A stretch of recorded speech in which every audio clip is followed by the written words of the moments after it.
Welcome back to explain again, जहां आपको मिलता है देसी स्टाइल में चाइनीज सिनेमा का फुल मजा। तो बायो और उनकी गर्लफ्रेंड्स, आज हम बात कर रहे हैं मार्टेल मास्टर के उस मसालेदार एपिसोड की जिसने दिलों में आग और दुश्मनों में हाहाकार मचा दिया। तो चलिए बिना टाइम वेस्ट के आज की न्यू एपिसोड को स्टार्ट करते हैं। न्यू एपिसोड के स्टार्ट में वही से होते हैं जहाँ रेड डेमन और एनसेक के एल्डर के बीच एक धमाकेदार फाइट शुरू हो चुकी है। रेड डेमन पहले से डोमिनेट कर रहा था, लेकिन एल्डर भी आसानी से हार मानने वाला नहीं था। एल्डर देखता है कि अगर आप कुछ सॉलिड मूव नहीं मारा तो रेड डेमन उसका बुरा हाल कर देगा, इसलिए वो अपना जीवन शील सामन कर लेता है। लेकिन भाई रेड डेमन भी फुल वॉर मोड में था। उसने वन वाई वाई थ्रिशोल्ड से उस शील को इफोर्टलेसली ब्लॉक कर दिया। एक सेकंड के लिए भी उसको हिलने तक नहीं दिया। इसके बाद रेड डेमन सीधा एक लेजर ब्रेम अटैक फायर करता है तो एल्डर की शील से टकरा जाता है। एल्डर आप समझ गया कि सिंपल डिफेंस से काम नहीं चलेगा, तो उसने अपनी most powerful technique and Clove formation active कर दी। पूरा बैटलफील्ड चेक होने लगा। लेकिन भाई रेड डेमन डरने वालों में से नहीं था। एल्डर जितना भी कॉन्फिडेंस हो, रेड डेमन का लेवल ही अलग था। एल्डर अपनी जैंट क्लोब फॉर्मेशन से फुल अटैक करता है,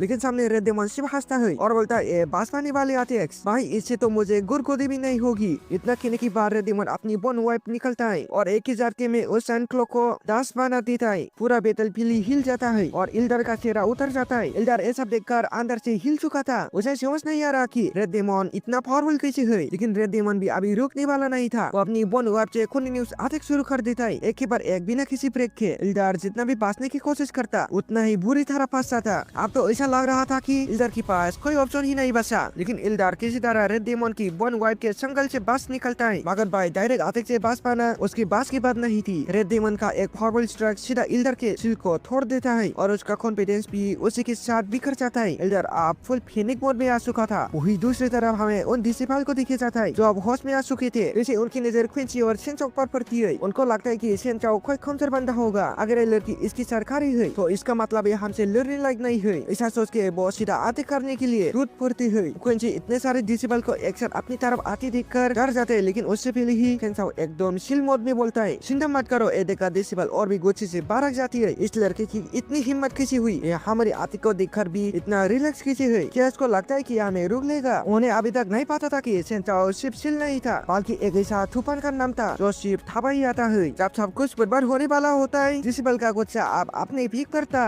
एक डिसिपल अपने साथियों से कहता है चलो अब इसकी औकात निकलती है, लेकिन सेंचाओ एक भी उंगली नहीं हिलाता। उसका एक्सप्रेशन बिल्कुल रिलैक्स था, जैसे उनके सामने कोई फायरिंग नहीं हो रही। उसे पता था कि यहाँ पर बाक्स की पूरी आर्मी मौजूद है और इन दो सुन्नु मुन्नु डिसिपल को हराने के लिए बाक्स की ही काफी है। तभी से देखता है कि यह हुआ अभी वहाँ पहुंच चुका है। उसे कहता है कि भाई तू अब तक कहा था, इन लोगों ने हमारे भाई जी पे अटैक कर दिया, अब हमें इसका बदला लेना होगा। और फिर बिना किसी वार्निंग के जिया अपनी पूरी आर्मी के साथ उन डिसिपल पर टूट पड़ता है। डिसिपल का चेहरा एकदम फाड़ जाता है। उनका जो कॉन्फिडेंस था एक सेकंड में हवा हो गया। उन्होंने कभी सोचा भी नहीं था कि उन पर एक साथ इतना बड़ा अटैक होगा। डिसिपल एकदम घबरा जाती है। वो बॉक्स के ऊपर स्लैश अटैक करने लगती है, लेकिन भाई इतने से उन बॉक्स को कोई फर्क नहीं पड़ता। जब देखा कि अटैक काम नहीं कर रहे तो उन्होंने अपने बचाव के लिए एक शील्ड बना ली। लेकिन बॉक्स की आर्मी इतनी पावरफुल थी कि उनका वीर भी सिर्फ कुछ ही सेकंड में क्रैक होने लगता है। डिसिपल का चेहरा फट जाता है। उन्हें अब अंदर से समझ चुका था कि उनका वक्त आ गया है और कुछ ही सेकंड में उनका पूरा वीर तोड़ दिया जाता है। बॉक्स उन पर सीधा टूट पड़ते है और उन दोनों को नोच कर खाना शुरू कर देती है। ये सीन इतना पेनफुल था कि देखने वालों भी हिल जाए। डिसिपल की सीख पुकार बैटलफील्ड में घुसने लगती है। कुछ ही सेकंड में उनकी पूरी बॉडी खत्म हो जाती है। उनके मारने के बाद जियाजी और जिया हुआ उन दोनों की स्टोरी स्ट्रिंग उठाती है और सीधा सेंचाओ के पास ले जाकर दे देती है। सेंचाओ उन दोनों की तरफ देखता है और एक हल्के से मुस्कुराहट के साथ कहता है, अच्छा काम किया, अब जाओ और रेड डेमन की मदद करो। इस पोस्ट बोलती दोनों सीधा बैटलफील्ड की तरफ निकल जाती है। वही दूसरी तरफ रेड डेमन उस थार की बुद्ध एल्डर को पूरा बैटलफील्ड में दौड़ा के मर रहा था। क्रिसल के हर अटैक में उसकी बेइज्जती हो रही थी। तभी पीछे से जाओजी की आवाज आती है, रेड डेमन भाई हम तेरी मदद करने के लिए आ चुके हैं। और भाई उसके साथ उसकी पूरी आर्मी भी आई थी। देखे एनसेक का एल्डर एकदम हिल गया। अगर ऐसे चलता रहा तो मेरा मर जाती है। एल्डर के चेहरा पर डर साफ दिख रहा था। एल्डर आप समझ चुका था कि ये पैर उसके पास की नहीं है, इसलिए वो अब यहाँ से भागने का प्लान बनाने लगता है। लेकिन तभी उसकी नजर साउचेन और क्वांची पर पड़ती है।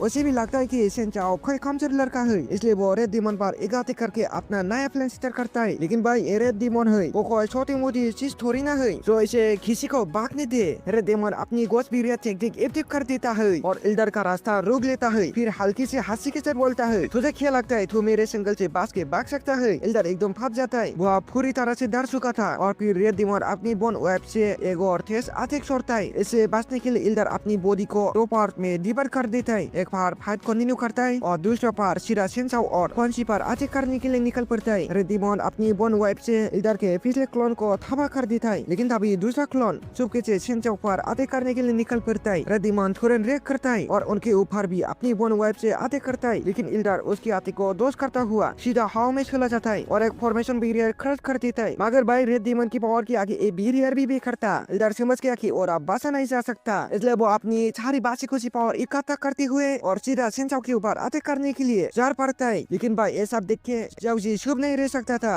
वो एकदम ठेस चिल्लाता है, बॉस तक पूछने के लिए पहले तुझे हमसे गुजरना पड़ेगा। और एक करते वो अपनी पूरी आर्मी के साथ इल्डर को चारों तरफ से घेर लेता है। इल्डर का पूरा गेम यहीं पर अटक चुका था। इल्डर पूरी तरह से फ्रस्ट्रेट हो चुका था। बेचारे ओपोनेंट्स एक साथ उसके पीछे पड़ रहे थे, इसलिए उसने अपनी स्किल सामन की और एक डेडली ब्लॉक टेक्निक का इस्तेमाल किया। ये थी बर्निंग ब्लड एसेंडेंट सन स्लैश। जैसे इल्डर ने इस टेक्निक का ब्लास्ट किया, पूरे बैटलफील्ड ठीक हो गया। इनसे की पूरी आर्मी बेहोश होकर नीचे गिर गई। जियांगजी और जिया हुआ था इसके सब वेट से हिल गए और नीचे गिर पड़े। अब इल्डर के चेहरे पे एक शैतानी मुस्कुराहट थी। उसके दिमाग में एक ही चीज थी, अभी नहीं तो कभी नहीं। वो सीधा अपनी क्लो फॉर्मेशन एक्टिव करता है और सेंचाओ को खत्म करने के लिए आगे बढ़ने लगता है। लेकिन तभी क्विंची सीधा उसके सामने आ जाती है। वो अपनी खलबन निकलती है और फुल कॉन्फिडेंस के साथ सेंचाओ के आगे खड़ी हो जाती है। उसकी आंखों में एक धुमक थी, अगर किसी ने सेंचाओ को हाथ भी लगी है तो पहले उससे मुझसे लड़ना पड़ेगा। लेकिन सेंचाओ एकदम सीरियस एक्सप्रेशन के साथ क्विंची को पीछे होने के लिए कहता है, हाथों से मैं खत्म करूंगा। क्विंची थोड़ी देर के लिए रुक जाती है और तभी सेंचाओ सीधा आगे बढ़ता है। तभी डाल बिल्कुल पास आता है। तभी सेंचाओ अपनी स्कल डिस्ट्रॉइंग टेक्निक एक्टिव कर देता है। एक सेकंड में सेंचाओ इल्डर की स्कल खोर के अंदर चला जाता है। राजा के वो उसकी स्कल गर्दन रून को तबाह करने लगता है। इल्डर एकदम फट जाता है। उसकी चेहरे पर दर्द छाप दिख रहा था। नहीं, ये हो नहीं सकता। वो अपनी पूरी ताकत चाहता है और किसी तरह सेंचाओ की आती को रोक देता है। इल्डर को लगा कि उसने जीत हासिल कर ली, लेकिन भाई गेम अभी बाकी था। तभी सेंचाओ अपनी बर्मा शील्ड टेक्निक एक्टिव कर देता है और उस टेक्निक के अंदर से एक शील्ड क्यूब बाहर निकलता है। लेकिन इस बार उसका साइज मोन्स्ट्रोस होता है। जैसे इल्डर इस शील्ड क्यूब को देखता है, उसकी हालत एकदम पतली हो जाती है। लेकिन हम इससे आगे और देख पाता एपिसोड यहीं पर एंड हो जाता है। तो आपको ये धमाकेदार एपिसोड पसंद नहीं आया हो तो वीडियो को एक ठगरा सा लाइक ठोक दो और हाँ भाई, जाने से पहले चैनल को सब्सक्राइब करना मत भूलना और बेल आइकन दबा दो, ताकि जैसे अगली बार एक और थंडूर एपिसोड आए तुम सबसे पहले देख सको। तो मिलते हैं नेक्स्ट वीडियो में, तब तक के लिए बाय बाय। मस्ती करो, मजे करो और हाँ, थैंक्स फॉर वॉचिंग।